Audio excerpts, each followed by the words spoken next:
يا أيها الذين آمنوا لا يسخر قوم من قوم عسى.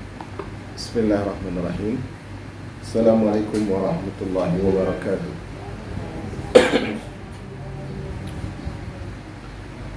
الحمد لله رب العالمين.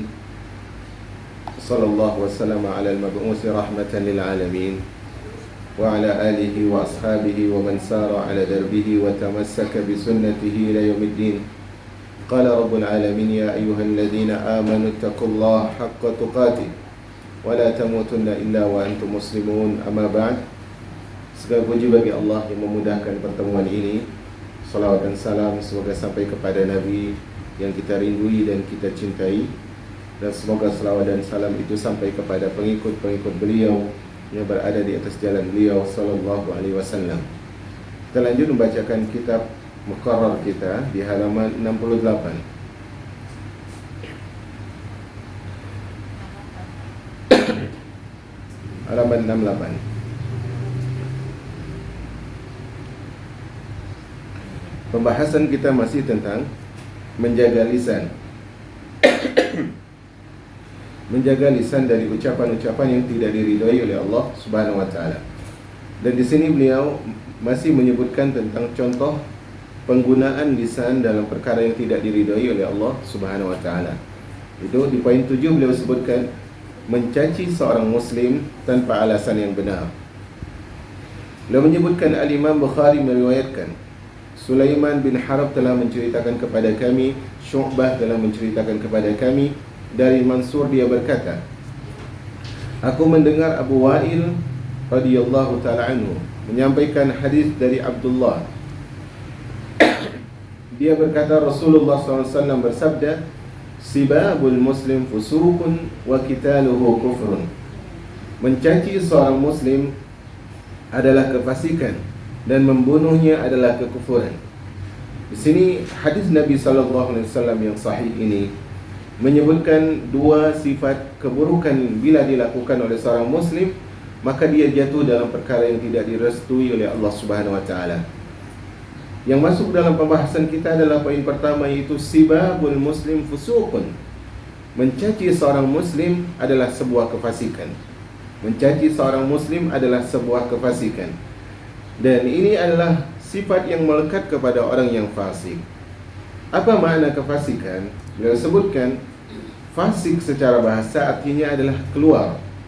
Orang yang fasik, kalau dilihat dari segi terjemah bahasanya adalah fasik itu adalah orang yang keluar. Untuk lebih mengerti kita lihat istilah fasik dalam definisi syar'i atau definisi istilah. Sedangkan menurut istilah syar'i, arti dari fasik adalah orang yang keluar dari ketaatan kepada Allah dan Rasulnya, sebagaimana yang diterangkan oleh Al-Imam Ibnu Hajar Al-Asqalani di dalam Fathul Bari.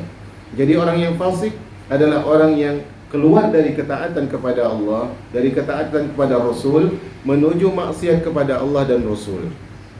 Salah satu sifat orang yang tidak taat kepada Allah dan Rasul adalah dia mencela seorang muslim. Seorang muslim itu, ma'asyiral ummah, sepantasnya lah dia menjadi orang yang membela, menghormati dan melindungi muslim yang lainnya. Ketika ada seorang muslim atau muslimah mencela, mencaci saudarinya seiman atau saudaranya seiman, maka itu bukan sifat seorang muslim, bukan sifat seorang muslim, tapi itu adalah sifat kefasikan. Dan orang-orang yang fasik itu diancam dengan siksa oleh Allah Subhanahu wa taala. Jamaah yang dirahmati oleh Allah Subhanahu wa taala, orang yang mukmin, orang yang muslim, harusnya dia didamaikan urusannya. Harusnya seorang yang muslim itu dilindungi. Orang muslim harus dibuat perdamaian. Orang yang muslim harus mendapatkan perlindungan. Maka ketika ada seorang muslim menghina, mencaci, mencela muslim yang lain, maka itu adalah bukti bahwa dia adalah telah menjadi seorang hamba yang tidak taat kepada Allah dan Rasulnya sallallahu alaihi wasallam.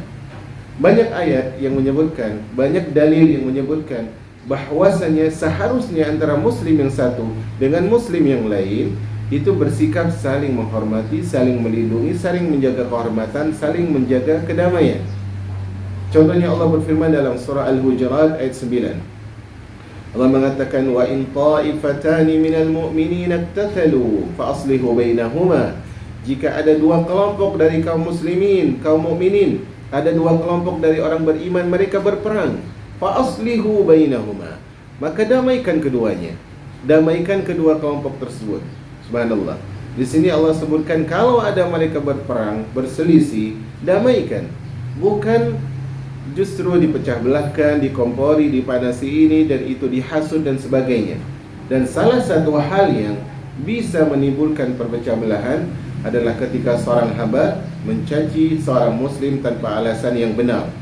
Sejatinya mencaci itu sesuatu yang tidak benar. Tetapi nanti akan disebutkan kapan seorang itu dibolehkan untuk membalas cacian. Asalnya tadi sifat suka mencaci bila keluar dari seorang hamba itu adalah sifat yang dilakukan hanya oleh orang-orang yang fasik. Kita lihat lagi ayat yang lain, surah Al-Baqarah 178. Allah mengatakan, ya ayyuhalladzina amanu kutiba alaikumul qisasu fil qatla. Wahai orang-orang beriman, diwajibkan atas kalian untuk melakukan qisas dalam urusan yang berkenaan dengan orang yang dibunuh. Al-hurru bil hurri, orang yang merdeka dikisos dengan membunuh orang yang merdeka. Wal abdu bil abdi, seorang hamba sahaya dikisos karena membunuh hamba sahaya. Wal unsa bil unsa, dan seorang wanita dikisos karena membunuh seorang wanita. Perhatikan selanjutnya, faman ufiya lahu min akhihi syai'un fattiba'un bil ma'ruf wa ada'un ilaihi bi ihsan. Dan siapa yang mendapatkan pemaafan, misalnya dia membunuh si fulan, kemudian keluarga si fulan ini, harusnya pembunuhnya dikisos, tetapi keluarga si fulan ini memberikan maaf, maka hendaknya orang yang diberikan maaf tadi, ya, fattiba'un bil ma'ruf wa ada'un ilaihi bi ihsan, hendaknya dia memaafkan dengan cara yang baik. Tadi kan dia bilang ya udahlah enggak usah kisos, kami maafkan, tetapi cara memaafkannya tetap diiringi dengan ucapan yang baik. Hendaknya yang diberikan maaf tersebut membayar fidyah dengan cara yang baik pula. Di sini perhatikan poinnya, faman ufiya lahu min akhihi syai'un fattiba'un bil ma'ruf. Pihak yang memberi maaf, dia harus mengucapkan maaf tersebut dengan kata yang baik. Misalnya kata yang salah seperti ini, ada seorang membunuh keluarganya, kemudian dia memaafkan, tapi dia mengatakan, oke, kami maafkan engkau, dasar pembunuh, dasar orang yang tidak ngerti, balas budi. Ini bukan cara yang baik. Paham di sini ya? Maka maafkan, oke, kita maafkan kisahnya, dan semoga waktu ke depan kau lebih baik, engkau semakin mengerti arti sebuah nyawa dan seterusnya, dengan kata yang baik. Dalam urusan membunuh, padahal korbannya dibunuh, tetapi disuruh balas dengan ucapan apa? Baik. Subhanallah. Inilah bagaimana Islam memandu lisan setiap manusia. Di dalam Sahih Bukhari dan Muslim, As-Sahihain, disebutkan dari Abu Bakrah. Abu Bakrah berbeda dengan Abu Bakar. Dari Abu Bakrah dia berkata, Rasulullah bersabda, "Idza taqal muslimani bisayfayhima fal qatilu wal maqtul finnar." Jika dua orang muslim saling berhadapan, jika seorang muslim saling berhadapan, maka yang membunuh dan yang dibunuh masuk neraka. Yang membunuh dan yang dibunuh masuk dalam neraka. Nah, di sini perhatikan, kedua orang ini, ma'asyarul ummah, kedua orang ini saling membunuh. Ya, mereka saling membunuh dan ini dinamakan mukmin. Yang membunuh mukmin, yang dibunuh juga mukmin. Dan wali bagi orang yang terbunuh itu mempunyai hubungan kerabat, berhak untuk menuntut qisas. Karena keluarganya dibunuh, dia berhak untuk menuntut qisas. Ya. Sedangkan yang dimaksud dengan persaudaraan dalam ayat ini adalah saudara seiman. Di sini beliau ingin memaparkan bahwasanya orang yang membunuh itu disebut dengan mukmin. Orang yang dibunuh disebut mukmin, orang yang membunuh juga disebut mukmin. Tetapi ya, dalam urusan ketika dia berhadapan dengan qisas, tetap saja dia harus apa? harus melakukan sesuatu, mengucapkan sesuatu yang berada dalam koridor yang dicintai oleh Allah Subhanahu wa taala. Kita lihat halaman selanjutnya. Beliau menyebutkan, maka mencaci seorang muslim tanpa alasan yang dibenarkan termasuk perilaku jahiliyah. Jadi banyak masih kaum muslimin mengadopsi sifat-sifat masyarakat jahiliyah.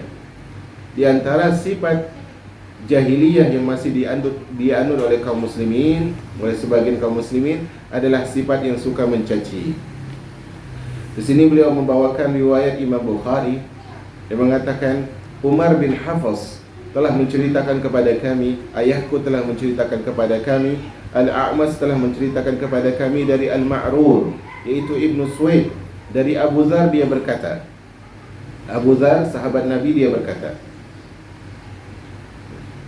ini dari Ibnu Suwaid ya, dia menceritakan tentang Abu Dzar, ini diriwayatkan dari sahabat Abu Dzar.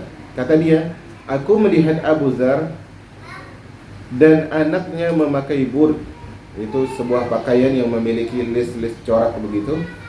Lalu aku berkata, andaikan engkau ambil ini, ya, andaikan engkau ambil ini, engkau bisa memakai pakaian lain.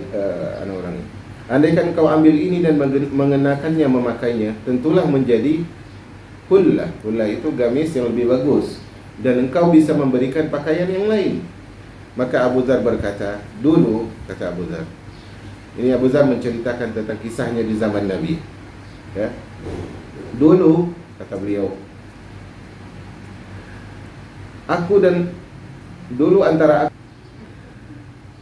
dahulu antara aku dan seseorang ada pembicaraan sedang ibunya adalah seorang Ajamiyah. Artinya Abu Dzar pernah ngomong dengan seorang yang bukan bangsa Arab.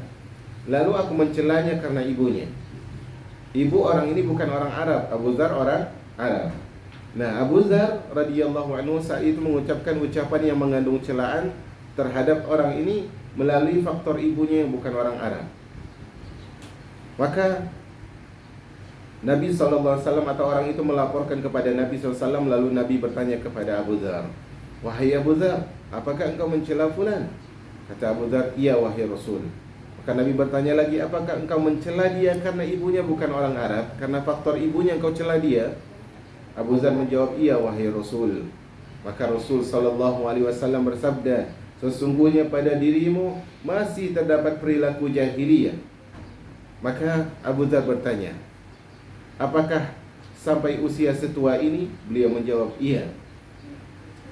Dia adalah saudaramu yang Allah jadikan berada di bawah kekuasaanmu. Maka barang siapa yang Allah jadikan saudaranya berada di bawah kekuasaannya, hendaklah dia memberikan makan kepadanya dari makanan yang dia makan, memberi pakaian kepadanya dari pakaian yang dia pakai, dan janganlah dia membebankan pekerjaan kepadanya kecuali sesuatu yang hanya dia mampu saja. Barang siapa yang membebani dengan sesuatu yang memberatkannya, hendaknya dia membantu pekerjaan itu. Perhatikan di sini. Konteks pembahasan kita adalah Abu Dzar mencaci seseorang yang bukan bangsa Arab. Artinya ibunya bukan orang Arab. Tetapi Nabi sebutkan apa? Sesungguhnya pada dirimu wahai Abu Dzar terdapat sifat jahiliyah. Bahkan ma'asyarul ummah, perlu kita ketahui bahwasanya sebagian kaum muslimin itu lebih jahiliyah daripada jahiliyah yang terdahulu. Dari satu sisi, orang-orang terdahulu mereka sangat menghormati orang lain dari segi ucapan dan sebagainya. Hanya sedikit saja orang-orang yang mengucapkan ucapan-ucapan yang itu merendahkan orang lain. Tetapi ternyata kaum muslimin berjalannya waktu, berjalannya hari dan sebagainya, sebagian mereka ia fokus belajar akidah, dia belajar manhaj, tetapi dia lupa akhlaknya jamaah. Padahal kalau kita lihat Al-Quran itu hanya terbagi menjadi 3 bagian. Apa itu? Al-Quran memuat 3 bagian. Bagian pertama apa tadi? Akidah. Yang kedua adalah hukum. Yang ketiga, kisah. Pertanyaannya, di mana akhlaknya? Jawabannya adalah pembahasan akhlak itu ada dalam pembahasan akidah.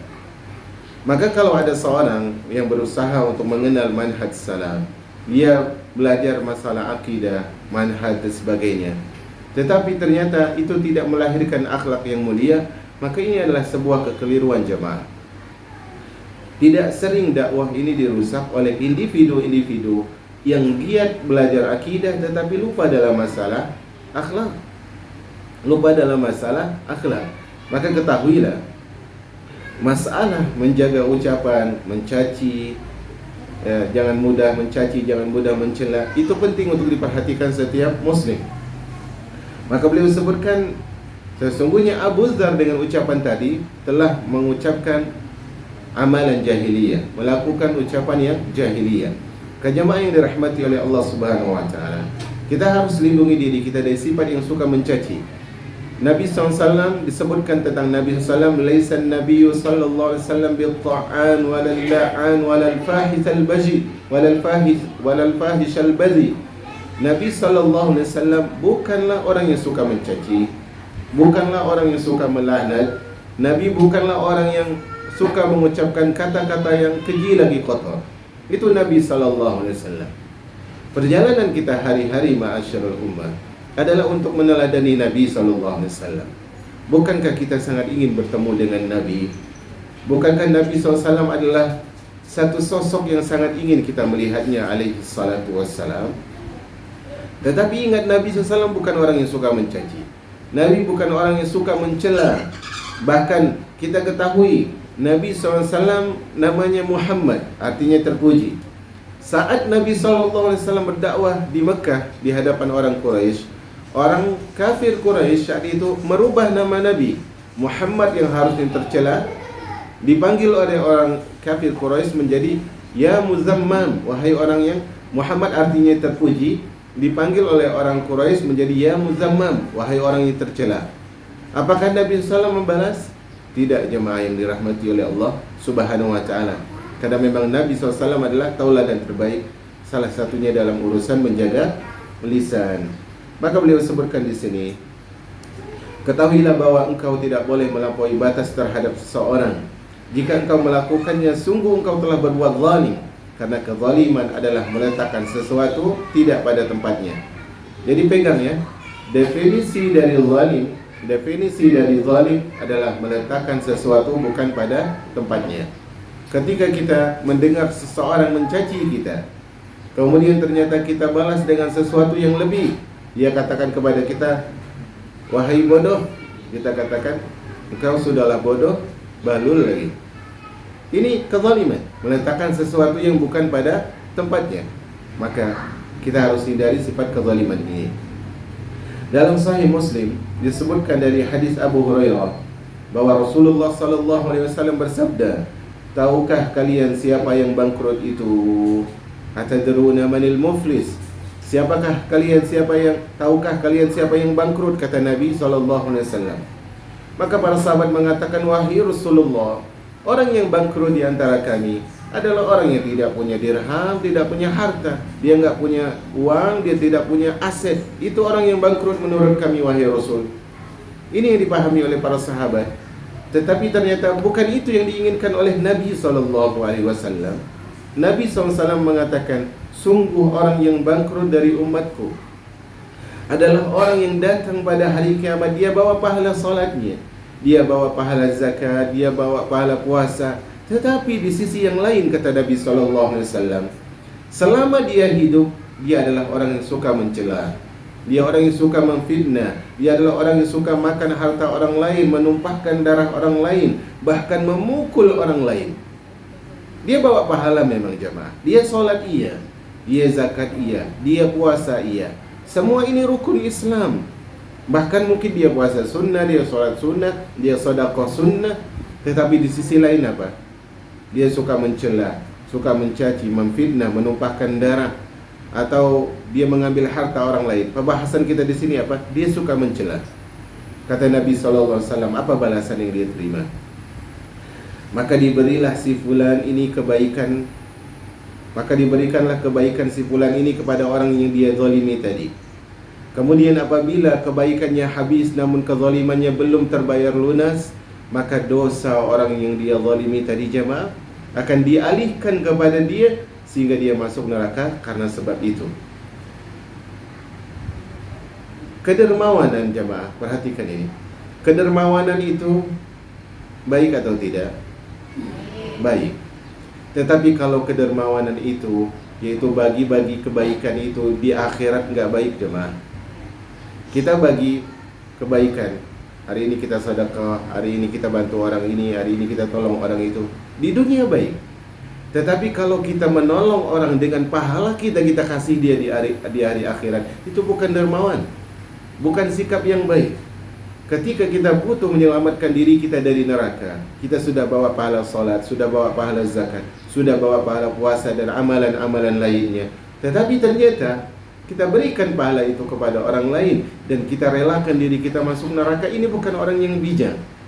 Subhanallah. Makanya tidak sedikit kata Nabi SAW, seorang hamba berucap dengan sebuah ucapan yang menurutnya ucapan itu hanyalah ucapan yang sepele, namun ternyata dengan ucapan itu Allah Subhanahu wa taala masukkan dia ke dalam neraka jahanam jemaah. Maka jemaah yang dirahmati oleh Allah Subhanahu wa taala, kita harus jaga lisan kita. Jangan sampai amalan yang kita lakukan, yang harusnya kita membawa amalan tersebut untuk menggapai rahmat Allah, untuk diganti dengan syurga Allah Subhanahu wa taala, namun ternyata bahagia yang di depan mata berubah menjadi derita dan sengsara. Maka kita harus perhatikan. Allah berfirman di dalam surah Asy-Syura ayat 42. Innamas sabilu 'alal ladzina yadhlimuna an-nas wa yabghuna fil ardi bighairil haqqi ulaika lahum 'adzabun alim. Sesungguhnya dosa itu atas orang-orang yang berbuat zalim kepada manusia dan melampaui batas di muka bumi tanpa cara yang hak, mereka itulah mendapat azab yang pedih. Ya, ingat. Di dalam ayat Az-Zariyat ayat 56, Allah suruh kita itu, Allah ciptakan kita itu untuk ibadah. Tetapi ingat jemaah, ibadah itu melalui dua jalur. Jalur ibadah itu dua. Pertama adalah jalur kita langsung kepada Allah, yaitu muamalah atau ibadah kita langsung kepada Allah. Muamalah kita dengan Allah itu langsung kepada Allah. Kemudian muamalah dengan manusia itu juga ibadah. Jadi ibadah itu dari dua sisi, muamalah kepada Allah dan muamalah kepada manusia. Dan ingat, Allah Subhanahu wa taala menyebutkan atau Rasul menyebutkan dalam sebuah hadis bahwasanya persidangan pada hari kiamat itu ada tiga. Ada tiga persidangan pada hari kiamat. Persidangan dosa pada hari kiamat itu ada tiga. Yang pertama adalah persidangan tentang dosa antara seorang hamba dengan Allah, yang itu adalah dosa besar, yaitu dosa syirik. Yang itu adalah dosa syirik. Maka dosa ini tidak akan diampuni oleh Allah Subhanahu wa taala.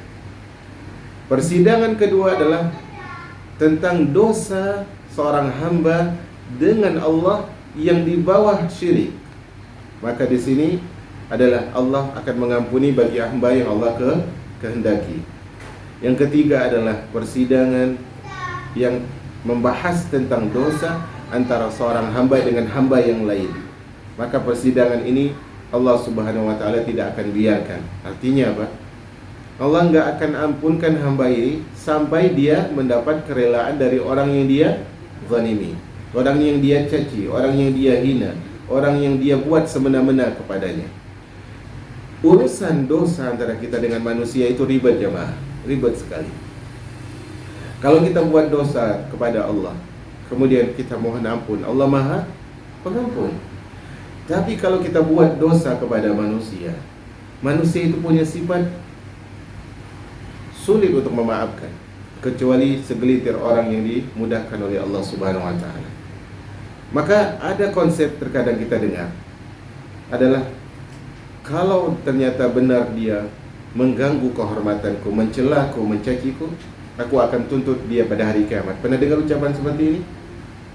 Ini di antara manusia jamaah. Maka jangan kita remehkan dosa muamalah dengan manusia. Karena itu di antara sebab-sebab seorang aman adalah bahwa dia menjaga lisan dia dari sesuatu yang tidak bermanfaat bagi dirinya. Al-Imam Muslim meriwayatkan, Yahya bin Ayyub, Qutaibah dan Ibnu Hujar telah menceritakan kepada kami. Mereka berkata, Ismail menceritakan kepada kami dari Al-Ya'la, dari ayahnya dari Abu Hurairah, bahwa Rasulullah sallallahu alaihi wasallam bersabda. Di sini perhatikan ya. Al-mutasabbani maqala. Dua orang yang saling mencaci maka dosa mereka yang diucapkan dilimpahkan kepada fa'alal badi, kepada orang yang memulai. Ma lam ya'tadil mazlum, selama orang yang dizalimi tadi tidak melampaui batas. Maksudnya gini, si fulan, si A mencaci si B, kemudian si B membalas seperti cacian si A. Apakah si B berdosa? Jawabannya tidak. Misalnya si A bilang, B, Bahlul. Tiba-tiba si B bilang, sama ente juga. Sama ente juga. Dosa nggak si B? Enggak. Dosanya nanti kalau si A bilang, ente apa bahasa anak sini ya? Bahasa anak Batam apa? Apa? Bukan, untuk ngejek-ngejek seperti itu. Pokoknya lah bodoh, bahlul dan sebagainya ya. Ada bahasa Batam tapi anak nggak suka, nggak enak ngomong dia. Maka kalau si A bilang ke B, bahlul, B bilang ente bahlul juga. Kemudian si A bilang bodoh, ente bodoh juga. Si A bilang dungu, si B bilang dungu. 1 jam mereka berbalas seperti itu. Dosa nggak si B?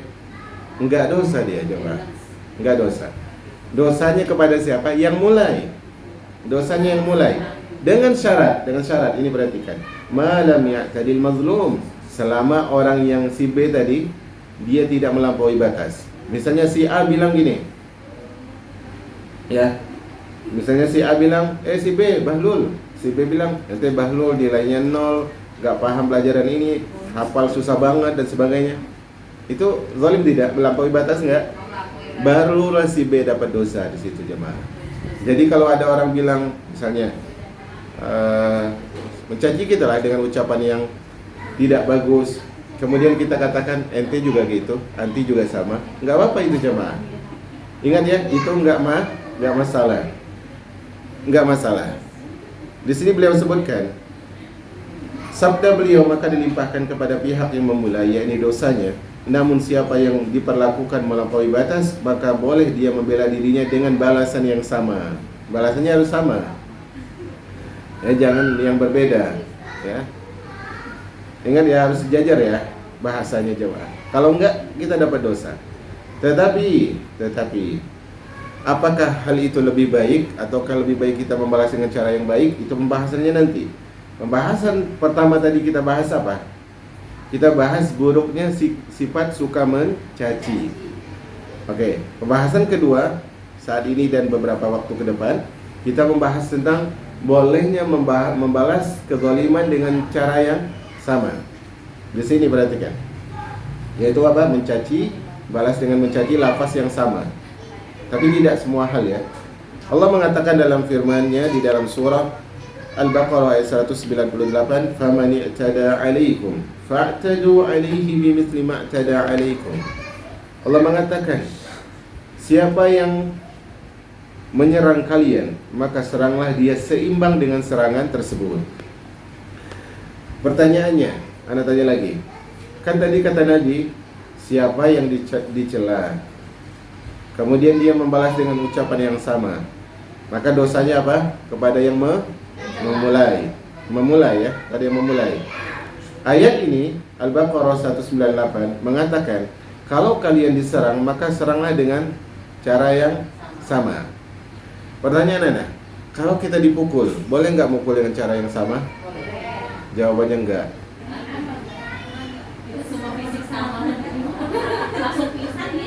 Jawabannya enggak. Karena biasanya orang kalau dia membalas pukulan yang dibalas itu lebih keras. Paham ya?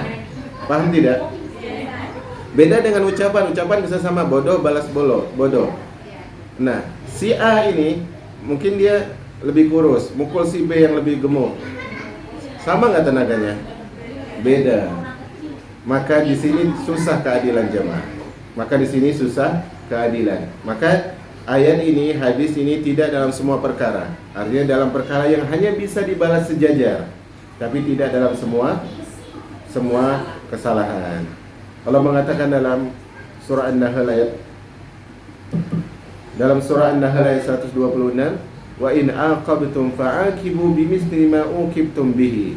Dan jika kalian memberikan balasan, maka balaslah dengan balasan yang sama dengan siksaan yang ditimpa kepada kalian. Misalnya adalah dalam pokoknya seimbang lah ya, pokoknya seimbang. Misalnya yang barang dia yang diambil, kemudian dia ambil barang yang sama, nggak apa-apa. Paham di sini ya?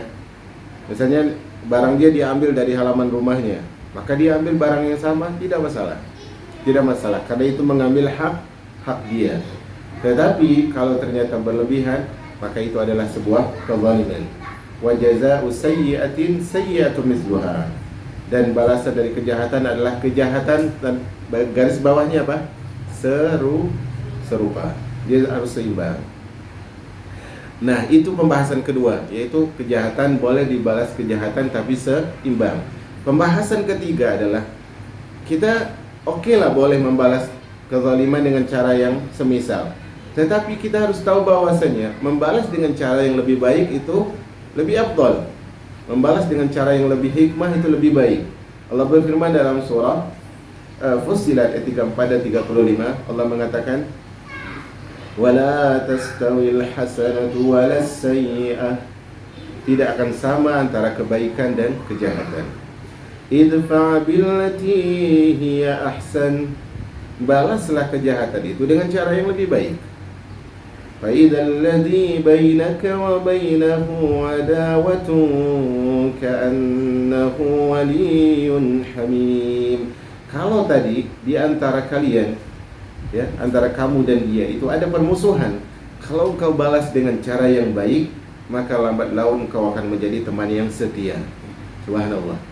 Oke, kita boleh balas kezaliman dengan kezaliman yang sama, dengan perbuatan yang sama. Tapi membalas dengan cara yang lebih hikmah itu lebih baik, dan dampaknya pun akan lebih baik. Orang Yahudi di zaman Nabi SAW, mereka suka mencaci siapa?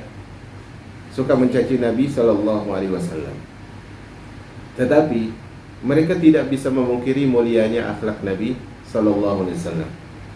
Maka ketika salah satu anak dari seorang Yahudi sakit, ya, kemudian anak seorang Yahudi sakit, kemudian Nabi menjenguknya. Kata Nabi SAW, "Qul la ilaha illallah." Wahai fulan, wahai anak, katakan la ilaha illallah. Ayahnya ini lihat kemana? Anaknya ini lihat kemana? Ke ayahnya. Maka kata ayahnya, "Ati Abul Qasim." Taati abunya Qasim. Abul Qasim itu siapa? Rasul SAW. Maka akhirnya anak itu apa? Mengucapkan kalimat la ilaha illallah. Maka Nabi mengatakan, segala puji bagi Allah yang telah menyelamatkan anak ini dari neraka. Yang ingin saya sampaikan adalah, lihat, karena mengakui mulianya akhlak Nabi SAW yang tidak membalas keburukan dengan keburukan tapi dengan kebaikan, maka akhirnya dia setuju dengan apa yang didakwahi oleh Nabi SAW.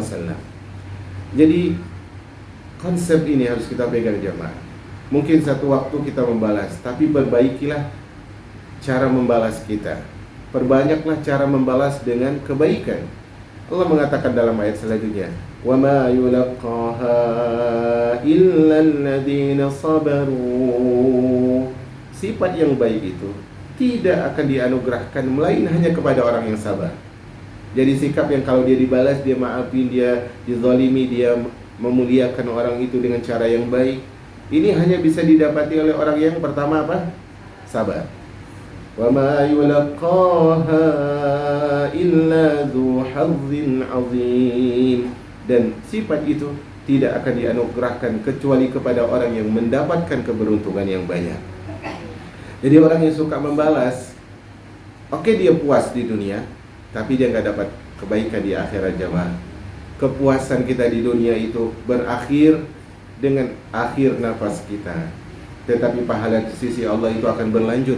Seorang bisa memilih, dia memilih membalas atau dia memilih memaafkan.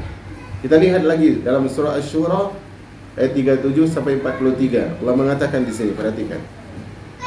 وَالَّذِينَ يَجْتَنِبُونَ كَبَائِرَ الْإِثْمِ وَالْفَوَاحِشَ وَإِذَا مَا غَضِبُوا هُمْ يَغْفِرُونَ dan orang-orang yang menjauhi dosa-dosa besar dan perbuatan-perbuatan keji. Dan apabila mereka marah, mereka memberi maaf. Subhanallah. Kalau dia marah, apa?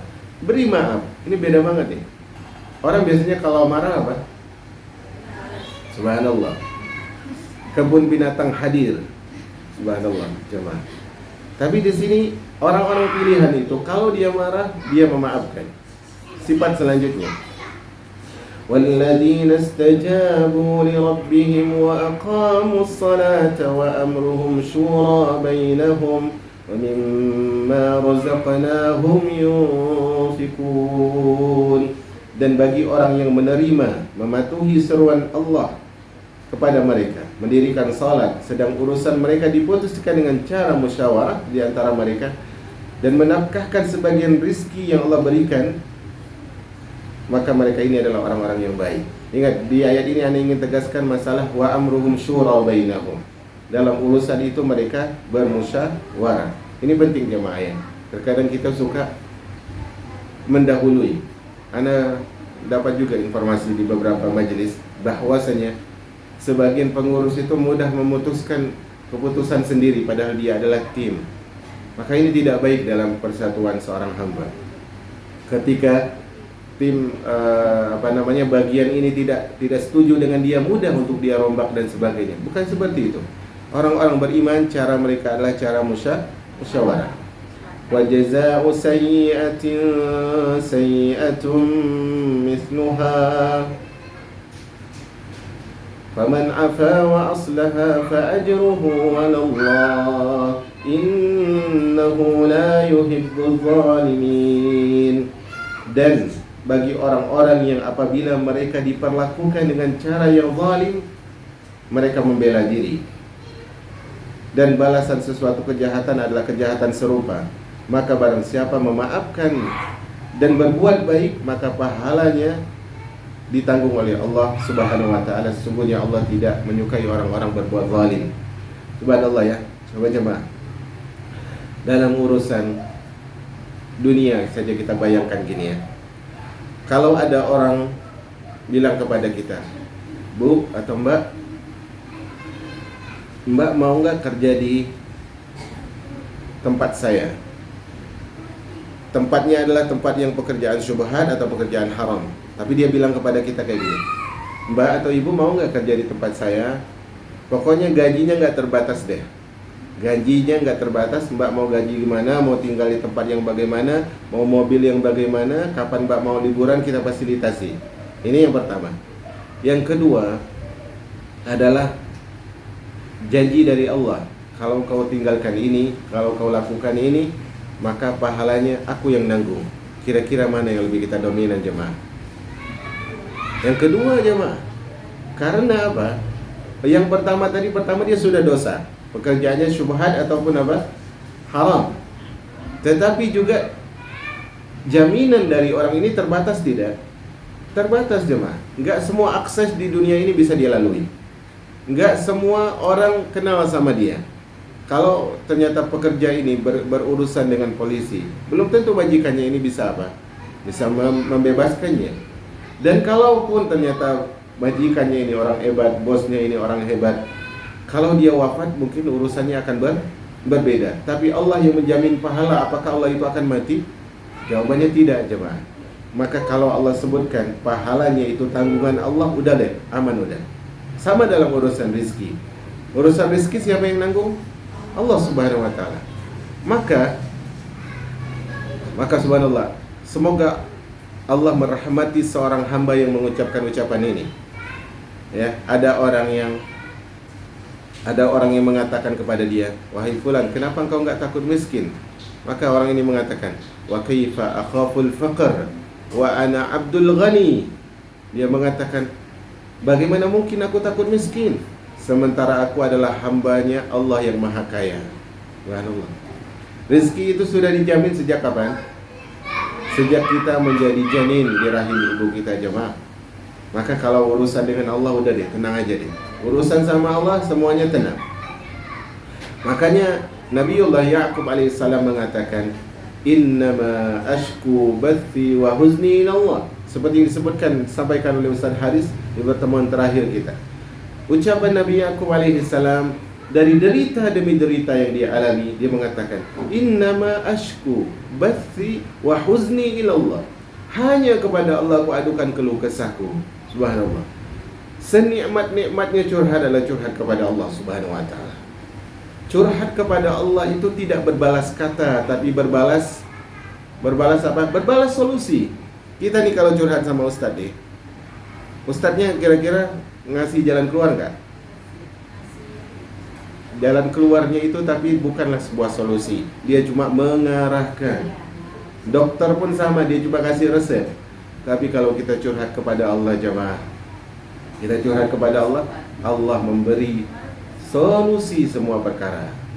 Maka kalau sudah sama Allah, udahlah. Seorang hamba harus tenang hidupnya. Seorang harus tenang hidupnya. Ayat 41. Ayat 21. وَلَمَنِ انْتَصَرَ بَعْدَ ظُلْمِهِ فَأُولَئِكَ مَا عَلَيْهِمْ مِنْ سَبِيلٍ.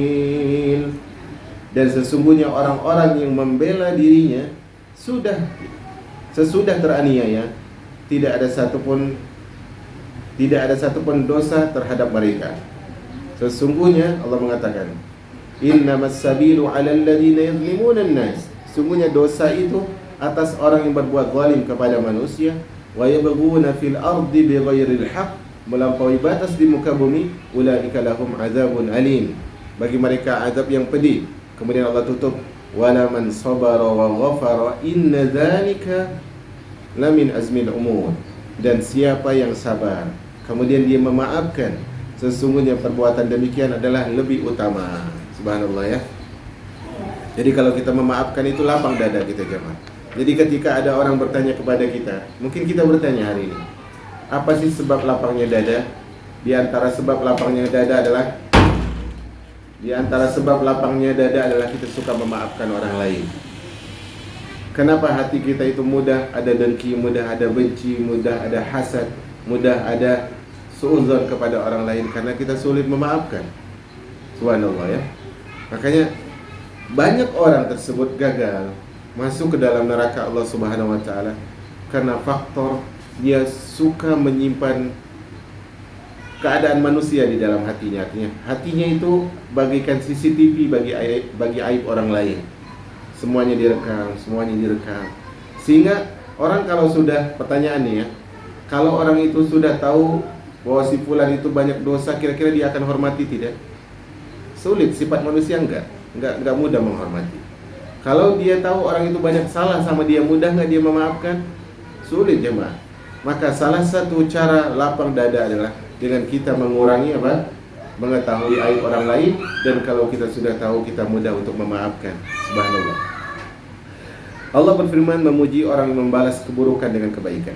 Allah mengatakan, وَالَّذِينَ صَبَرُوا ابْتِغَاءَ وَجْهِ رَبِّهِمْ وَأَقَامُوا الصَّلَاةَ وَأَنفَقُوا مِمَّا رَزَقْنَاهُمْ سِرًّا وَعَلَانِيَةً وَيَدْرَؤُونَ بِالْحَسَنَةِ السَّيِّئَةَ أُولَئِكَ لَهُمْ عُقْبَى الدَّارِ. Dan orang-orang yang sabar. Kenapa dia sabar? Karena dia mencari ridha Rabb-Nya. Mereka mendirikan salat, menafkahkan sebagian rezeki yang Allah berikan kepada mereka, baik secara sembunyi-sembunyi ataupun secara terang-terangan. Kemudian apa? Mereka membalas kejahatan dengan kebaikan. Ulaika lahum uqbad dar. Orang-orang seperti itulah yang mendapat kesudahan yang baik. Subhanallah. Ya, saya selalu bilang jemaah bahwa kita itu jangan terlalu pede untuk masuk surga Allah dengan sholat kita. Ya, kita berharap ya, dengan puasa kita, dengan sedekah kita, mungkin dengan umroh dan sebagainya, kita berharap masuk surga dengan itu. Tetapi kita harus sadar kita banyak lalai dalam ibadah-ibadah itu jemaah. Maka di antara sebab yang paling bisa memasukkan seorang ke dalam surga Allah adalah dia membalas kejahatan dengan kebaikan. Dan ini lebih ringan daripada dia khusyuk dalam sholat. Lebih mudah memaafkan, lebih mudah membalas keburukan dengan kebaikan daripada khusyuk dalam salat. Ya, maka dalam hal ini kita harus ambil, kapanpun kita punya kesempatan untuk mendapat surga Allah, ambil kesempatan itu. Jangan pernah kita merendahkan amalan sedikit pun. La tahqiranna minal ma'rufi syai'a. Kata Nabi SAW, jangan kau pernah meremehkan satu atau sekecil apapun dari kebaikan. Allah mengatakan lagi, gambaran pahalanya nih ya. Ini gambaran pahalanya. Surah Al-Qasas ayat 54. Allah berfirman, ulaika yu'tawna ajrahum marratayn bima sabaru wa yadra'una bil hasanati as-sayyi'ata wa mimma razaqnahum yunfikun. Mereka itu diberi 2 kali lipat pahala. 2 kali lipat jemaah. Pertanyaannya adalah, pahalanya disebutkan enggak? Enggak, pahalanya enggak disebutin, balasnya 2 kali lipat. Bayangin itu, betapa banyaknya pahala itu. Tapi untuk siapa ini? Jawabannya adalah bima sabaru, untuk orang yang sabar. Di antara bukti kesabarannya apa? Yadra'una bil hasanati sayyi'ah. Dia balas kesalahan orang dengan cara yang baik. Wa mimma razaqnahum yunfikun. Bahkan dia memberikan nafkah. Jadi gini, misalnya ada orang mencaci, kemudian dia sabar, kemudian dia balas dengan memuji. Misalnya dia mencaci, Anda begini dan begitu, dia balas dengan ucapan yang baik. Masya Allah, anda lihat anti orangnya baik banget. Cuma mungkin saat ini anti sedang ada masalah, jadi anti emosi. Nah ini anak kasih ini, mungkin anti butuh SPP untuk anak-anak punya duit. Nih, kasih yang mana gitu, pahalanya besar jemaah. Anda yakin besok dia nggak mencaci lagi. Habis dia ngejek kita puji dia, kemudian kita kasih duit. Kira-kira mencaci lagi nggak? Nggak bakalan mencaci jemaah. Stop saat itu juga. Stop saat itu. Maka hal ini harus kita perhatikan, pahalanya 2 kali lipat. 2 kali lipat dari siapa? Dari Allah yang balasannya tidak terbatas.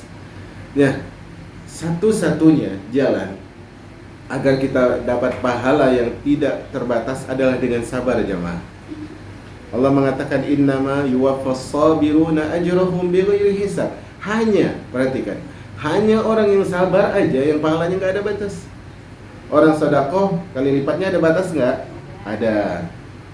Orang yang salat ada pahalanya? Ada. Pahala jamaahnya sekian kan begitu. Kemudian orang yang naik haji dan umroh cuma disebut balasannya surga. Tapi kalau sabar jemaah, gak ada batasnya. Makanya Nabi bersabda dalam hadis berkaitan dengan puasa. Kata Nabi SAW, Allah berfirman dalam hadis kursi, semua amalan anak Adam itu untuk dia. Artinya punya pahala yang sudah dihitung. Kecuali apa? Kecuali puasa, aku yang langsung membalas. Kalau bahasanya aku langsung membalas, berarti tanpa batas. Kenapa? Karena di dalam puasa ada ibadah apa? Kesabaran. Maka kalau kita ingin dapat pahala seperti pahala para nabi, seperti pahala para rasul, walaupun kita tidak bisa seleting dengan mereka, tapi pahala tanpa batas itu adalah kesabaran jemaah. Dalam dunia dakwah nih, anak katakan bahwasanya dakwah itu bukan urusan ustadz saja. Kita jemaah pengajian pun perlu berdakwah. Tetapi jemaah, terkadang seorang itu nggak sabar dia dalam dakwah, tergesa-gesa dia ingin dapat perubahan. Ketahuilah bahwasanya perubahan itu butuh proses, dan proses itu butuh apa? Kesabaran. Jangan Anda kira, oke lah kita bandingkan kota kita yang kecil ini dengan kota yang di sebelah, di provinsi yang berbeda. Mereka lebih tersebar, misalnya kajian sunnahnya. Jangan lihat hasil sekarang jemaah. Lihat bagaimana derita, kemudian suka dan duka mereka puluhan tahun sebelum itu. Mungkin di tahun sekitar tahun 2004, tahun 2006. Di kota ini hanya kecil saja orang yang, segelintir kecil saja orang yang mengenal dakwah ini jemaah. Tapi sekarang coba lihat. Di instansi ini ada, di bagian sana ada, di bagian itu ada. Kita harus sabar jemaah. Sabar itu pahalanya tanpa batas. Diriwayatkan di dalam Sunan Abi Dawud dari hadis Jabir bin Sulaim bahwa Nabi SAW bersabda, perhatikan ini, wa ini mru'un syatamaka aw ayyaraka bima ya'lamu fika fala tu'ayyirhu bima ta'lamu fihi fa innama wabalu dzalika alaih. Ini luar biasa hadisnya. Kata Nabi, jika seorang mencelamu dan mencacimu dengan suatu kesalahan, kejelekan yang ada pada dirimu, dia tahu engkau punya kesalahan ini, dia caci dengan kesalahan itu, maka apa? Maka janganlah engkau balik mencacinya dengan kesalahan yang kau ketahui tentang dirinya. Oh, dia mencaci anak juga tahu tuh rahasia buruknya, balas lagi. Bukan seperti itu caranya. Kata Nabi, jangan lakukan itu. Fa innama wabalu dzalika alaih. Karena sesungguhnya akibat buruk itu akan menimpa orang yang mencaci. Allahu Akbar. Ini penting untuk kita ketahui jemaah. Ini ada beberapa syair yang sangat indah. Syair ini mari kita cerna bersama. Dia mengatakan, "Uhibbu makarimal akhlaqi jahdi wa akrahu an a'iba wa an u'aba wa asbahu an shibabin nasi hilma wa syarrun nasi man yahwa sibaba." Aku mencintai akhlak yang mulia sebagai kesungguhanku, dan aku tidak suka mencela dan tidak suka dicela. Aku berpaling dari celaan manusia karena bersabar, dan sejelek-jelek manusia adalah yang suka mencela. Allahu Akbar. Karena yang suka mencela ini ketahuan dia bukan orang yang penyabar jemaah. Walaupun dia katakan ana sabar Ustaz, ana udah sabar, cuma kan sabar ada batasnya. Ah, tuh kan ketahuan enggak sabar dia. Enggak sabar dia. Orang yang suka membalas itu enggak sabar. Sama kalau misalnya ibu-ibu dilakukan atau diperlakukan buruk oleh suami, jangan balas. Perlakuan buruk dia kepada anti, ketika dibalas dengan hikmah, dengan lemah lembut, dengan pelayanan yang maksimal, itulah senjata terbaik untuk merubah. Karena Nabi SAW mengatakan, ya, ini rahasia sebenarnya, tapi rahasia yang harus diketahui semua orang. Ya, kata Nabi SAW adalah, tidak ada yang bisa menaklukkan lelaki yang berakal melebihi wanita yang kurang akal. Artinya yang separuh akalnya bisa mengalahin yang sempurna. Itu siapa? Perempuan. Di luar dari pembahasan itu, ingat, di sini beliau sebutkan, dan sejelek-jelek manusia adalah suka mencela. Artinya suka membalas dan sebagainya. Nah, kalau dibalas tuh keburukan suami dibalas dengan keburukan, hancur jemaah. Ibarat nakhoda bawa kapalnya. Ya, bawa kapal, dia belok kanan, asistennya bininya apa? Mesinnya dimatikan, kira-kira seperti itu kan. Terombang-ambing jemaah, hancur, airnya tenggelam, habis tuh rumah tangga. Ana sangat mengerti, di antaranya mungkin ada yang sudah ngaji istrinya, ada yang sudah ngaji suaminya. Alhamdulillah, syukur itu. Ada pula yang sudah ngaji istrinya tapi suaminya belum, tapi suaminya mendukung, syukuri. Ada yang istrinya udah ngaji, suaminya tidak merestui istrinya berubah dengan lebih baik, maka janganlah balas dengan hal yang buruk. Sampaikan kepada dia dengan akhlak, dengan perilaku bahwanya setelah saya ngaji ini ada perubahan yang lebih baik. Jangan balas dengan mencela, dengan balas dengan mencaci. Dan jangan pernah mengangkat suara di atas suami, karena saat itu Anda sedang membangunkan singa yang tidur. Ucapan itu akan selalu diingat, walaupun suami lebih mudah untuk memaafkan daripada istri kalau dicaci, ya. Karena istri itu kalau dicaci memang dia seperti diam saja, tetapi mendidihnya itu luar biasa jemaah, akan keluar pada waktunya.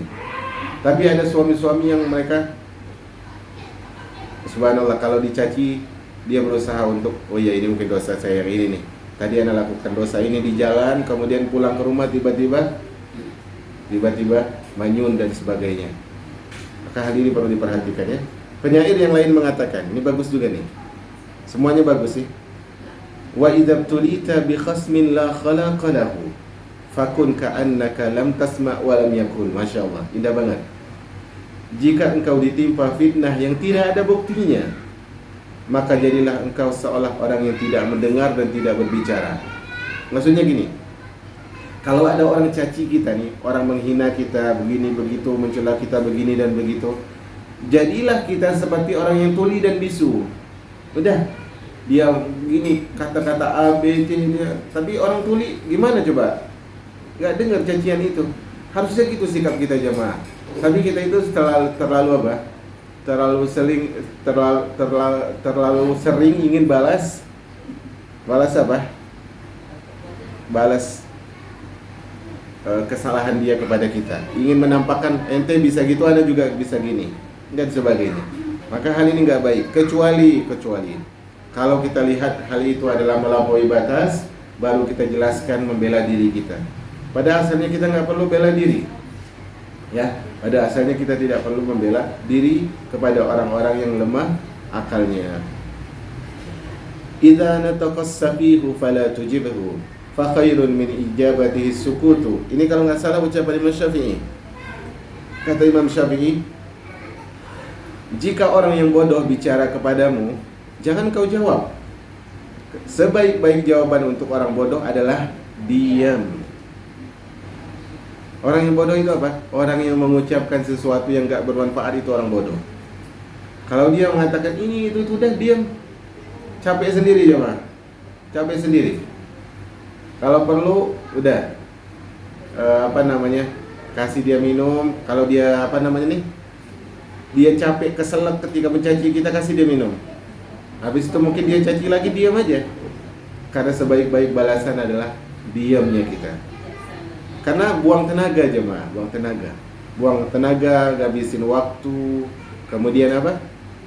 Kemudian dia merasa terhormat. Maka kaidahnya gini, jangan menjadikan orang yang gak penting menjadi penting. Jangan membuat orang yang tidak penting menjadi penting. Kadang ada orang yang gak penting dalam hidup kita, kita ladeni, maka dia merasa apa? Penting. Karena kita ladeni terus. Maka hal ini gak bagus. Dia caci, kita balas, kita curhat begini dan begitu. Akhirnya dia merasa berhasil untuk mencaci kita. Kalau kita diam jemaah, udah, dia pun akan berhenti. Laqad amurru 'alal la'imi yasubbuni fa'ifu thumma aqulu la ta'nini. Sungguh aku melewati orang yang rendah yang sedang mencelaku. Lalu aku menjauhkan diriku, kemudian aku katakan hal itu tidaklah berguna bagiku. Artinya kalau ada anjing menggonggong, udah lewat aja. Anjingnya cuma apa bang? Menggonggong. Dia bukan gigit dan sebagainya. Dia cuma menggonggong, udah lewat aja.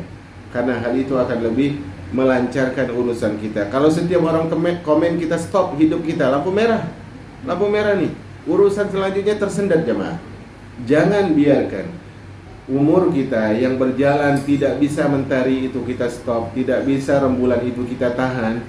Jangan sampai usia kita yang singkat ini disibukkan oleh lampu merah yang tidak berarti. Orang caci kita balas, stopkan perjalanan manfaat kita, balas. Akhirnya apa? Jauh kita dari memanfaatkan usia dengan sungguh-sungguh. Seandainya seorang mau bersabar dalam menghadapi orang yang bodoh dengan kesabaran kemurahan hati, tentu hal itu lebih baik. Siapa itu orang yang bodoh? Secara umum orang yang bodoh adalah orang yang melakukan perkara yang tidak bermanfaat. Itulah orang yang bodoh. Min husni islamil mar'i tarkuhuma la ya'ni. Di antara tanda baiknya iman seorang, Islam seorang adalah dia meninggalkan perkara yang tidak bermanfaat. Maka orang yang jahil, orang yang bodoh adalah orang yang melakukan perkara yang tidak bermanfaat. Membalas dengan perbuatan semisal tidaklah dilakukan secara mutlak. Tadi saya sebutkan, kita boleh membalas tapi tidak dalam semua urusan. Sebagaimana ketika ada orang melaknat, maka tidaklah dibolehkan untuk melaknat juga. Atau ada orang yang mencela keturunanmu, maka tidak boleh mencela keturunannya pula. Contoh gini, ada si A mencela, dasar ibu dari anak yang cacat. Dasar ibu dari anak yang cacat. Yang dicela sebenarnya siapa ini? Yang dicela sebenarnya siapa ini? Anaknya. Apa dosa anak ini? Kalau kita balas, dasar ibu dari anak yang sumbing. Anaknya yang kena jemaah. Berarti di sini boleh nggak berbalas? Nggak boleh. Atau ada yang menuduh dengan perbuatan zina, maka kita tuduh dengan hal itu. Belum tentu yang menuduh berzina. Maka kalau kita balas boleh nggak? Nggak boleh. Maka dia tidak mutlak ya. Tidak boleh dia menuduh semacam itu pula. Sesungguhnya Allah Subhanahu wa taala telah menetapkan ancaman bagi orang yang menyakiti kaum muslimin tanpa alasan yang dibenarkan. Artinya jangan sampai ucapan kita mencaci kaum muslimin. Allah mengatakan dalam Al-Ahzab ayat 58, والذين يؤذون المؤمنين والمؤمنات بغير ما اكتسبوا فقد احتملوا بهتانا وإثما مبينا. Dan orang yang menyakiti orang beriman baik lelaki maupun wanita tanpa kesalahan yang mereka perbuat, maka sungguhnya Allah akan memikulkan kepada mereka kebohongan, dan dosa itu adalah dosa yang nyata. Jadi jangan pernah kita meremehkan hak seorang muslim. Kalau kita caci dia tanpa alasan yang benar, tanpa sebab yang benar, maka kita telah dibebankan dosa yang besar di sisi Allah Subhanahu wa taala. Orang yang kebaikannya tidak dapat diharapkan serta orang lain tidak selamat dari kejahatannya, dia termasuk makhluk Allah yang paling buruk. Jadi ada berbagai macam tipe manusia. Di antara tipe manusia itu adalah orang yang kebaikannya tidak ada, keburukannya merajalela. Ini orang yang paling merugi hidupnya, jemaah. Kenapa? Dia berdosa kepada Allah dan berdosa kepada manusia. Kebaikannya enggak ada, tetapi dosanya merajalela. Maka dia adalah wal mustarahu minhu. Orang kalau dia mati orang bahagia. Alhamdulillah ya. Sejak bulanan enggak ada, tenang juga komplek kita. Subhanallah. Ini bahaya jemaah. Kalau sudah begini, kan Nabi bilang tuh, kalau ada orang mukmin, seorang muslim wafat disaksikan bahwa dia orang baik, maka dia masuk surga insyaallah. Tapi kalau dia buruk, disaksikan bahwa orang ini buruk, maka dia calon penghuni neraka. Makanya ada sebuah kesalahan di dalam masyarakat kita ketika mensolati jenazah. Setelah mensolatin jenazah, imamnya bilang, Bapak Ibu, mohon jawabannya, apakah jemaah ini orang jenazah ini baik? Jawabannya baik. Karena kalau dia bilang buruk, ditampok mungkin dia itu jemaah. Gimana mungkin coba? Yang sholat di situ, yang biasa kan jenazah itu disolatkan di mana? Masjid. Biasanya itu di antara sholat jenazah dilakukan setelah sholat berjamaah. Yang hadir sholat jamaah mungkin nggak kenal jenazah ini, tiba-tiba bilang baik. Itu bukan sebuah pengakuan. Pengakuan itu dari orang terdekat. Nah inilah salahnya mengamalkan hadis Nabi SAW. Al-Imam Tirmizi meriwayatkan dalam Tuhfah, Qutaibah telah menceritakan kepada kami, Abdul Aziz bin Muhammad telah mengabarkan kepada kami dari Al-A'la bin Abdul Rahman dari ayahnya, dari Abu Hurairah bahwa Rasulullah bersabda, bahwa Rasulullah berdiri di hadapan orang-orang yang sedang duduk. Lalu beliau bersabda, maukah aku beritahukan kepada kalian orang yang paling buruk di antara kalian dari orang yang paling buruk di antara kalian? Maksudnya ada orang buruk di tengah-tengah kalian, tapi orang ini lebih buruk lagi. Mau nggak tahu? Maka para sahabat mengatakan, ini Abu Hurairah menuturkan di sini, para sahabat terdiam. Beliau mengucapkan sampai 3 kali, mau nggak aku kasih tahu tentang orang yang paling buruk melebihi orang yang buruk? 3 kali Nabi bilang. Ya, para sahabat diam. Kemudian di antara mereka berkata, tentu wahai Rasul. Salah seorang mengatakan, kasih tahu wahai Rasul. Maka Rasul mengatakan, beritahukan kepada kami, kata sahabat ini, beritahukan kepada kami orang yang paling baik di antara kami dari orang yang paling buruk di antara kami. Ini permintaan sahabat. Tadi Rasulullah ingin ngasih tahu apa? Orang yang paling buruk di antara orang yang buruk. Tapi sahabat ini mintanya apa? Kasih tahu orang yang paling baik di antara orang yang buruk. Kata Rasulullah SAW, khairukum man yurja khairuhu wa yu'manu syarruhu. Ini kaidah dalam muamalah. Sebaik-baik kalian adalah orang yang diharapkan kebaikannya dan orang lain selamat dari keburukannya. Wasyarrukum man la yurja khairuhu wa la yu'manu syarruhu. Dan seburuk-buruk kalian adalah orang yang la yurja khairuhu, tidak ada kebaikannya, wa la yu'manu syarruhu, dan tidak selamat orang lain dari kejahatannya. Ada tipikal manusia seperti ini? Ada jemaah. Maka kita harus ingat ya, laqad kana lakum fi Rasulillahi uswatun hasanah. Sungguh telah ada bagi kalian pada diri Rasul uswah terbaik. Dan Allah mengatakan dalam surah Al-Ahzab, Allah mengatakan, ayat ini sering kita dengar. Ya ayyuhalladzina amanu taqullaha wa qulu qawlan sadida.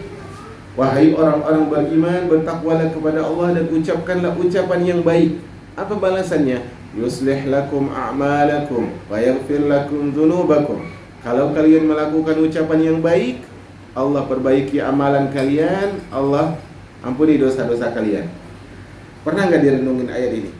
Allah katakan, kalau kalian mengatakan ucapan yang baik, balasan pertamanya Allah perbaiki amalan kalian.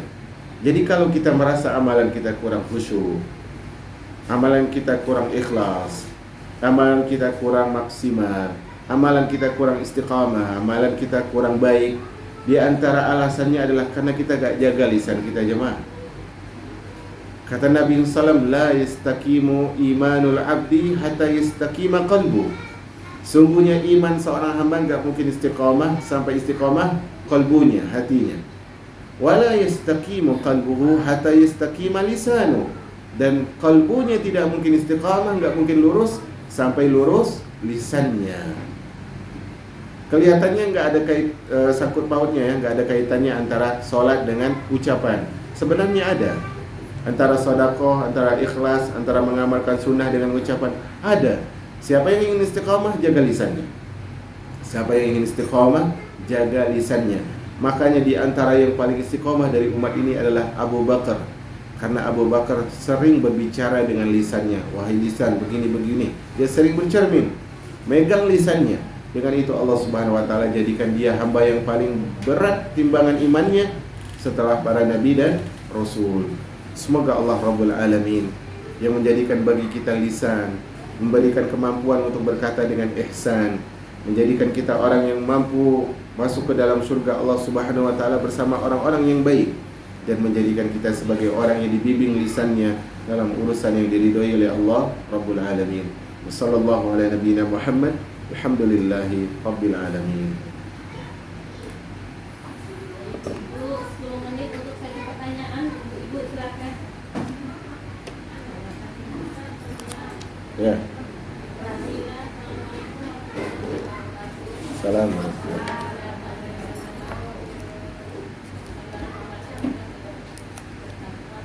Pertanyaannya nggak jelas. Ya, karena nggak dengar.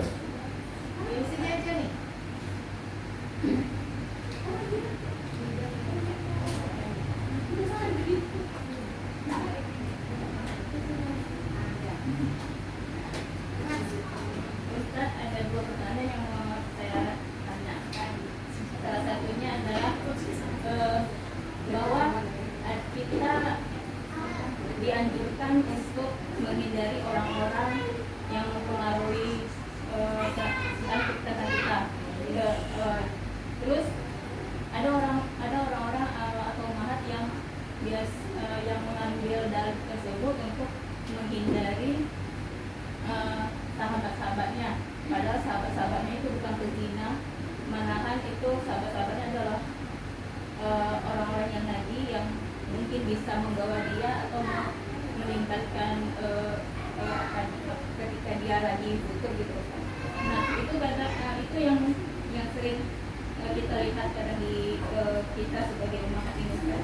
Terus yang kedua, apakah penyakit anxiety itu kan jika katanya jika dia tidak bisa mendengar sesuatu yang buruk yang nantinya akan jadi kepikiran sama dia, dan itu akan overthinking, jadinya dia lebih overthinking untuk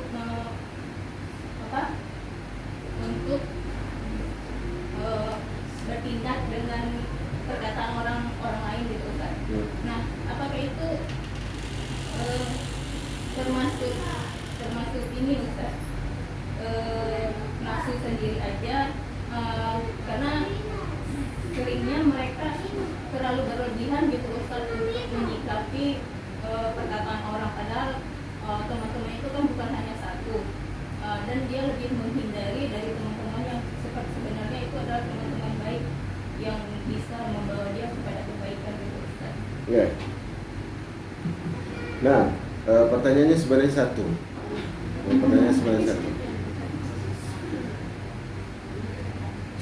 Maksud saya satu adalah karena itu dua hal yang berseberangan dari satu kejadian.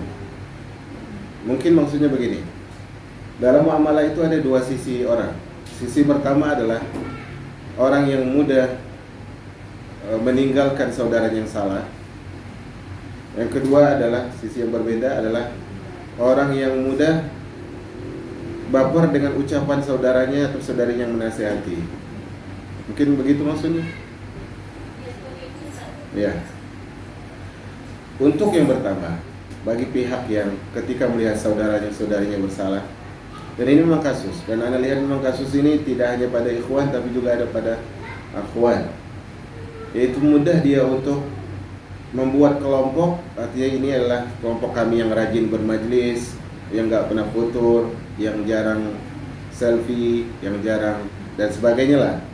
Walaupun terlepas dari selfie dan sebagainya ya, maksud Anda adalah artinya dia mengelompokkan ini kelompok yang solehah, ini kelompok yang masih remang-remang. Maka yang seperti ini gak benar dalam muamalah. Kelompok seperti ini, kenapa dia mudah menasihati saudaranya kemudian dia tinggalkan? Dia mudah menasihati saudarinya karena kemudian dia tinggalkan.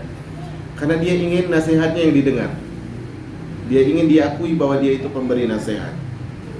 Sehingga kalau ternyata orang ini melakukan dosa, kemudian dinasihati, dia tidak dengar, dijauhi oleh mereka ini, ditinggalkan oleh mereka ini. Karena sebab mereka ini ingin diakui bahwa ini loh kak, anak ini punya nasihat, dengar. Nabi SAW saja tidak seperti itu jemaah. Nabi menasihati ditolak, ya udah Nabi stop, besok ulangi lagi. Kali berikutnya ulangi lagi. Apakah Nabi menjauhi? Enggak sama sekali. Kalau Nabi jauhi itu orang yang menolak dakwah itu, mungkin Mekah itu masih penuh dengan kesyirikan. Mungkin Madinah itu tidak akan menjadi negara kaum muslimin. Maka ini penting kita pahami, anak ngerti. Subhanallah.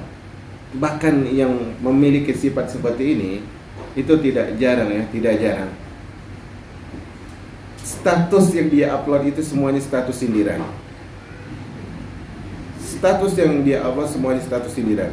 Di antaranya yang paling sering mereka upload adalah kalau ada postingan yang menyindir dirimu, maka itu mungkin jalan hidayah dan sebagainya lah. Pernah dengar nggak kayak gini? Ini sebenarnya adalah harusnya dipikirkan, diuploadnya kapan dan sebagainya. Enggak semua. Kecuali bahasanya mungkin dirubah. Wahai diriku, kalau ada nasihat yang menyindir dirimu, itu adalah ibarat obat misalnya. Tapi kalau kita lihat banyak kasus, nasihat ini, postingan seperti ini ditujukan kepada saudarinya yang lalai dalam menuntut ilmu dan sebagainya. Maka sifat seperti ini Anda sarankan ya, Anda sarankan. Orang seperti ini dinasihati balik. Tetapi cara kita menasihati adalah sampaikan nasihat, tidak penting dia menerima atau tidak. Orang seperti ini dia tidak ikhlas dalam menasihati karena dia meninggalkan saudaranya, meninggalkan saudarinya yang berdosa. Bukankah tujuan syaitan itu buat seorang hamba putus asa dari rahmat Allah? Bukankah tujuan syaitan itu membuat hamba itu semakin jauh dari orang saleh? Nah, kalau kita yang merasa soleh ini jauhin dia, siapa teman dia saat itu? Syaitan jin ataupun syaitan manusia. Maka jangan kita bantu syaitan mengalahkan saudara-saudari kita jemaah. Nah, Anda katakan yang seperti ini terjadi di lapangan, dan itu seringnya juga kepada kita yang sudah ngaji sunnah ini. Sudah ngaji, tetapi masalah ini masih berlarut-larut. Karena dia ngajinya nggak beradab, dia cuma bahas kitab tauhid, cuma bahas fikih muamalah, cuma bahas ini, tapi dia nggak belajar bagaimana adabnya. Sehingga apa? Sehingga dia itu memiliki konsep hidup adalah sebagaimana konsepnya anak panah, harus ke depan terus, nggak pernah balik ke belakang. Harus ke depan terus, nggak pernah balik kepada dirinya. Kayak ini salah aja, Bang.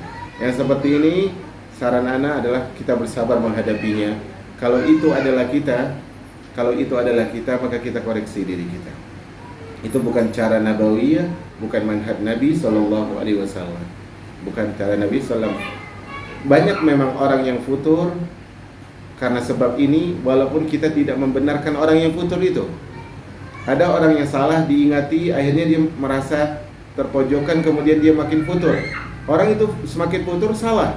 Tapi orang yang menyebabkan orang ini futur semakin dalam juga salah. Kita lihat bagaimana Nabi SAW suatu hari diketuk pintunya oleh siapa? Oleh seorang sahabat. Kemudian saat itu Nabi di rumah Aisyah. Wahai Aisyah, orang yang ngetuk pintu itu orang yang paling buruk. Kemudian Rasulullah buka pintunya, Nabi senyum kepadanya, mengucapkan ucapan yang luar biasa sambutannya. Kemudian Nabi masuk. Aisyah bingung. Tadi Nabi bilang orang buruk, tapi ketika disambut begitu ceria. Maka Rasulullah mengatakan, wahai Aisyah, seburuk-buruknya orang adalah orang yang ditinggalkan oleh orang lain karena buruknya akhlaknya. Nabi enggak ingin menjadi orang makin terpuruk karena ditinggal oleh orang saleh. Subhanallah. Imam Syafi'i orang saleh bukan? Orang saleh, seorang imam, seorang yang sangat luar biasa ilmunya. Tapi apa kata beliau? Uhibbus salihin wa lastu minhum. La'alli an anala bihim syafa'ah wa akrahu man tijaratuhul ma'asi wa in kunna sawa'an fil bida'ah. Aku mencintai orang saleh walaupun aku bukan saleh. Siapa ini yang mengucapkan? Imam Syafi'i. Aku mencintai orang saleh walaupun aku bukan orang saleh. Kenapa aku mencintai mereka? Aku berharap mereka memberikan syafaat pada diriku. Kemudian bait keduanya, pahami. Kata Imam Syafi'i, wa akrahu man tijaratuhul ma'asi. Dan aku benci kepada orang yang barang dagangannya itu maksiat, kemana-mana bawa maksiat. Wa in kunna sawa'an fil bida'ah, walaupun barang daganganku sama dia, kata Imam Syafi'i. Imam Syafi'i mengatakan dia berdosa, aku berdosa. Nah, kita ini baru belajar sebentar, buku nggak ada, buku karangan nggak ada. Kita nggak punya manhaj sendiri, mazhab sendiri, nggak punya kita dalam memahami Al-Quran dan Sunnah yang sahih. Tapi kita merasa lebih bijak daripada ulama-ulama dahulu. Iya, dalam Islam ada hajar, tapi hajar tersebut dengan sebab yang besar, dengan cara yang bijak, kemudian dengan apa? Menghitung maslahat dan mudarat. Maka sifat seperti ini tidak bisa dipungkiri ada. Bahkan sebagian dari orang-orang seperti ini adalah menjadikan apa? Kajian itu menjadi kajian yang eksklusif. Artinya orang akan malas hadir di majelis itu karena ada mereka-mereka ini, jemaah. Dan itu harus kita koreksi dalam majelis kita. Yang kedua, yang kebalikan dari itu, kalau ada orang nasihatin, terlepas dari penyakit yang kita idap, karena asal dari penyakit itu adalah karena apa? Karena salah satunya adalah karena jauhnya kita dari Allah Subhanahu wa Ta'ala. Mental orang terganggu, sensitif dengan ucapan orang sehingga dia overacting dan sebagainya, itu karena dia jauh dari Allah Subhanahu wa Ta'ala. Kalau dia semakin dekat sama Allah, akan tenang jiwanya, akan tenang perilakunya, akan berpikir dia cara untuk bersikap. Nah, agar kita enggak overacting dalam menyikapi omongan orang, adalah kita harus jelas tujuan hidup kita. Kalau tujuan hidup kita ingin melangkah dengan sehat, maka kita harus siap apa? Harus siap menelan obat, walaupun obat itu yang rasanya pahit. Ucapan orang yang caranya nggak baik, perhatikan. Ucapan orang yang caranya nggak baik, apakah ucapannya kita tolak?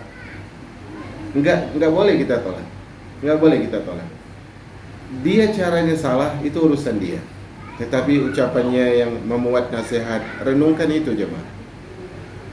Nah, masalahnya kita sering apa?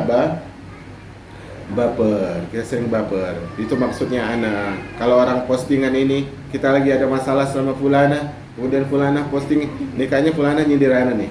Bukan gitu. Kalau kita ingin sehat, menuju jalan selamat, kadang kita harus siap-siap minum obat. Kadang kita harus sadar bahwa kita lagi sakit nih, harus terapi nih. Salah satu cara terapi adalah kita mendengar nasihat orang, walaupun terkadang cara menasihatinya tidak sedap. Gini, misalnya, ada orang patah tulang, kemudian dia pergi ke tukang urut. Kira-kira tukang urut tersebut, cara ngurutnya sakit atau enggak? Sakit atau enggak cara ngurutnya? Sakit atau enggak? Oh, jemaah dijawab dong. Pak Ustadz, enggak. Kalau kita pergi ke tukang pijat lah misalnya, anak rubah, ke tukang pijat, kita lagi nggak enak badan pergi ke tukang pijat, kira-kira dipijatinya sakit apa enggak? Sakit. Tapi tujuan kita pergi ke dia apa? Sembuh atau untuk sembuh atau untuk semakin sakit? Walaupun kita tahu cara mijitnya bakalan sakit. Sama kita dalam hidup ini. Kalau ingin sehat, kita terkadang harus mendengarkan ucapan yang menyakiti jiwa kita. Karena kalau jiwa kita salah, pasti merasa sakit dengan nasihat. Bisa dipahami di sini? Ya, semoga Allah berikan kepada kita kebaikan dari dua sisi. Kalau kita memberi nasihat, kita dengan cara yang bijak.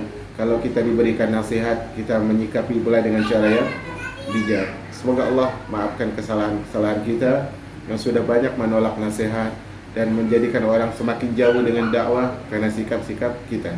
Wallahu a'lam bishawab.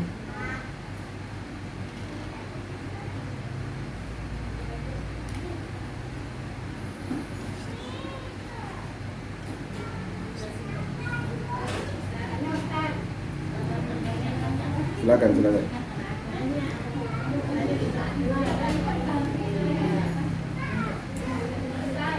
Ya.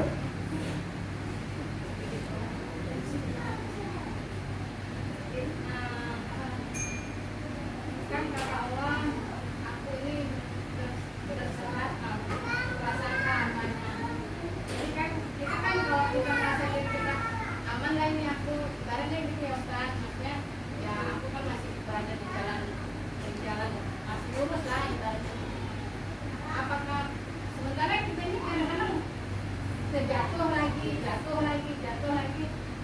Apakah yang tadi itu Ustaz maksudnya bisakah kita pede dengan apa yang dibilang Allah itu gimana? Ya, nggak paham. Ya, insyaallah nggak paham. Dan mungkin maksudnya adalah karena Allah bersabda, aku sesuai persangkaan hambaku kepadaku. Gimana kalau kita bersangka bahwa saya masih di jalan yang aman, insya Allah akan aman terus? Apakah begitu Allah takdirkan kita? Jawabannya ada tidak. Hadisnya itu adalah tentang prasangka kita kepada Allah, bukan tentang diri kita. Contohnya gini, misalnya seorang hamba itu diuji oleh Allah dengan kesulitan ekonomi misalnya, tapi dia berprasangka kepada Allah, Allah pasti akan kasih jalan solusi setelah ini. Itu yang dimaksud contohnya ya. Bukan tentang keselamatan diri kita, tapi tentang apa? Tentang apa jemaah? Tentang takdir Allah kepada kita dalam urusan-urusan yang itu memang murni di tangan Allah. Adapun dalam urusan yang amal soleh, kita diminta untuk apa? Untuk berusaha. Jadi kalau pertanyaannya adalah saat ini Ustaz, ana udah kenal sunnah dan anak baik sangka insya Allah anak akan istiqomah. Apakah Allah akan takdirkan anak istiqomah? Belum tentu. Karena hadisnya berbunyi gini, hadis yang lain. Hadis Abdullah bin Mas'ud. Wa innal 'abda la ya'malu bi amali ahli al-jannah hatta ma yakunu bainahu wa bainaha illa dhira. Fa yasbiqu 'alaihi al-kitab fa ya'malu bi amali ahli an-nar fa yadkhulaha. Kata Nabi, sesungguhnya salah seorang di antara kalian beramal sepanjang hidupnya dengan amalan penduduk surga. Namun ternyata catatan takdirnya beda. Di akhir ayatnya dia beramal dengan amalan penduduk neraka kemudian masuk ke dalam neraka. Maka disinilah pentingnya doa apa? Allahumma ya muqallibal qulub, tsabbit qalbi ala dinik. Wahai Allah yang membolak-balikan hati, kokohkan hatiku di atas apa? Agamamu. Maka kalau maksud penggunaan hadis tadi adalah ana husnuzan karena ana sekarang di atas sunnah, insyaallah ana wafat di atas sunnah karena ana husnuzan kepada Allah. Maka ini enggak benar pendalilannya. Karena pendalilan ini adalah dalam urusan-urusan yang Allah Subhanahu wa taala uji kita. Maksudnya Allah uji kita saat ini wafatnya keluarga kita. Ana husnuzan, wafatnya ibu ana, wafatnya orang tua ana, wafatnya kerabat ana. Ini dikarenakan Allah ingin menyelamatkan dia dari letihnya dunia. Husnuzan dia sama Allah. Tapi dalam urusan ikhtiar menuju surga, kita tidak boleh husnuzan kepada, tidak boleh mengandalkan husnuzan kepada Allah. Kita harus beramal. Justru tanda husnuzan yang paling baik adalah kita beramal soleh. Ana ulangi, cara husnuzon yang paling baik adalah kita beramal soleh. Amal soleh itu adalah tanda husnuzon kita kepada Allah. Tapi kalau kita mengatakan husnuzon tapi kita tidak beramal soleh, maka ini adalah menipu Allah Subhanahu wa ta'ala. Bisa dipahami, Bu? Nah, benar, raja, khauf dan mahabbah. Kita harus punya rasa cinta pertama kepada Allah. Kalau kita menjadi orang yang sudah banyak sekali rasa beramal soleh, maka kita harus punya rasa khauf. Jangan sampai amal soleh saya ini gak ikhlas nih. Tapi kalau kita udah terlanjur banyak dosa, kita harus punya sisi roja, harapan. Oke, ana banyak dosa, tapi Allah kan Maha Pengampun, ana harus kembali nih, harus seimbang. Jadi itu ibarat ini ya, mahabbah, rasa cinta itu ibarat kepalanya burung. Sementara roja dan khauf, rasa harap dan rasa takut, itu bagaikan dua sayap burung. Mahabbahnya harus selalu ada, sementara roja dan khaufnya harus seimbang. Harus seimbang, tidak boleh yang ini terlalu lebih sehingga meremehkan yang ini tidak boleh terlalu lebih meremehkan yang itu. Ada waktunya roja itu kuat, ada waktunya khauf itu kuat. Wallahu a'lam bishawab. Ya. Sudah. Nah, jemaah yang dirahmati oleh Allah Subhanahu wa taala, semoga pelajaran hari ini tentang buruknya mencaci seorang muslim, kemudian bagaimana hukum membalas cacian, dan bagaimana cara membalas yang baik menjadi pelajaran berharga bagi hidup kita.